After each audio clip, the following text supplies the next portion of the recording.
Spray किया जा रहा है।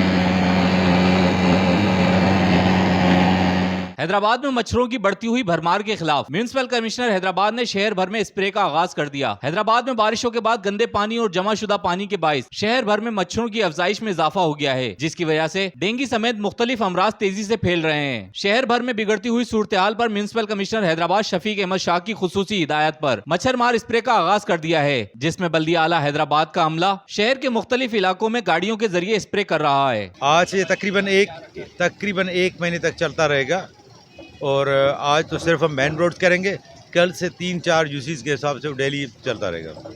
3 टीमें हमने मतलब तश्कील दी है इस सिलसिले में। जो भी इमरजेंसी में हमारे पास जैसे कॉल आती है, कहीं हाई कोर्ट हो गया, जेल हो गया, हॉस्पिटल हो गया, तो वहाँ भी ये मुहिम इसके साथ साथ जारी रखेंगे हम। हैदराबाद शहर में मच्छरों की अफजाइश और मुख्तलिफ अमराज के पेश नजर म्युनिसिपल कमिश्नर हैदराबाद ने 3 टीमें तश्कील दी हैं, जो रोजाना की बुनियाद पर मरहलावार यूसीज में मच्छर मार स्प्रे करेंगी और ये मुहिम 30 दिन तक जारी रहेगी। रेहान गनी, पासबान न्यूज, हैदराबाद।